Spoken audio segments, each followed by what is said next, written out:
Ya, sementara itu, Saudara, Dinas Lingkungan Hidup dan Kehutanan DLHK Provinsi Aceh menggelar sosialisasi Kanun Rencana Perlindungan dan Pengelolaan Lingkungan Hidup RPPLH. Kegiatan berlangsung di Aula Pinus DLHK Aceh, Kamis 30 November 2023. Dalam sambutan membuka kegiatan ini, Kepala Dinas Lingkungan Hidup dan Kehutanan Aceh, Ahanan, diwakili Kepala Bidang Tata Lingkungan dan Pengendalian Pencemaran DLHK Aceh, Joni STMT PSD, menyampaikan dengan penetapan Kanun RPPLH diharapkan dapat membangkitkan partisipasi masyarakat dalam proses pengambilan keputusan terkait lingkungan. Melalui sosialisasi ini, masyarakat dapat berkontribusi dalam pengawasan dan pelaporan terkait dampak lingkungan. Ya, sebenarnya sosialisasi kanun ini kita harapkan bisa sampai ke masyarakat yang lebih luas. Cuman tentu proses ini kan harus bertahap, Pak. Ini yang pada sesi ini kita akan melaksanakan kepada pemerintah kabupaten kota, kepada stakeholder dan pemangku kepentingan lainnya. Pada kesempatan yang lain sebenarnya kita juga sudah mensosialisasikan melalui media dan media-media yang lain, misalnya termasuk juga kemarin kita sosialisasikan di DPRA untuk ketika proses penetapannya, Pak. Kanun ini merupakan instrumen hukum untuk proses penyusunan dokumen yang lain, misalnya penyusunan kanun atau perda untuk pengelolaan lingkungan hidup.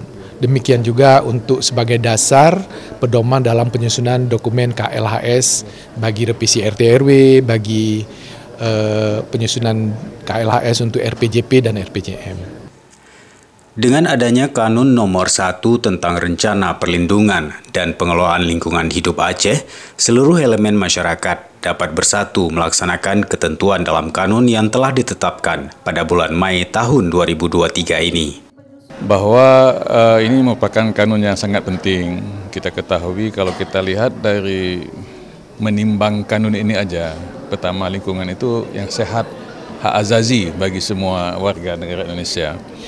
Kemudian fakta di lapangan bahwa lingkungan kita semakin menurun, sehingga memang kanun ini menjadi sangat penting. Karena itu kita sangat menghargai adanya inisiasi dari kita bilanglah pihak eksekutif, Gubernur Aceh, dan kemudian sampai kepada Dewan untuk dibahas. Memang pembahasannya penuh perjuangan karena memang masalah lingkungan itu kan masalah yang sangat luas. Tapi alhamdulillah kita diberikan dokumen, ini selaku kita menjadi staf ahli Dewan waktu itu, dokumen yang diberikan itu cukup luas kita bilang. Nah, tinggal harapan dari masyarakat mungkin dengan ada kanun ini pun sangat tinggi karena aspek lingkungan yang dibahas sangat luas. Tetapi dalam kanun ini juga mengerucut dia, di mana ternyata lingkungan itu bisa kita ukur dengan salah satunya namanya ILHK, Indeks Kualitas Lingkungan Hidup.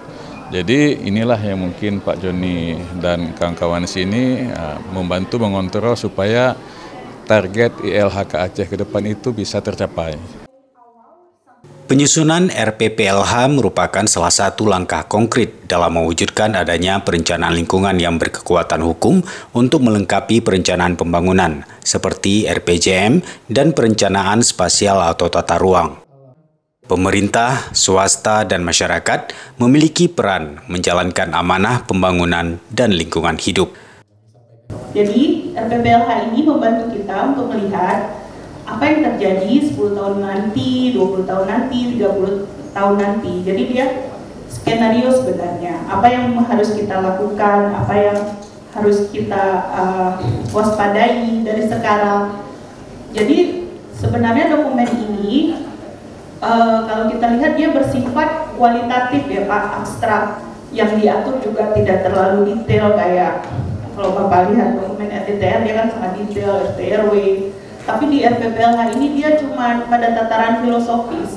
Apa pesan utamanya? Pesan utamanya adalah kita harus melindungi alam dulu, baru mengelolanya. Jadi perlindungan itu harus selalu nomor 1. Sosialisasi Kanun RPPLH diikuti perwakilan pemerintah Kabupaten Kota se-Aceh, LSM, dan pimpinan media. Dari Banda Aceh, Tim Liputan Aceh TV melaporkan.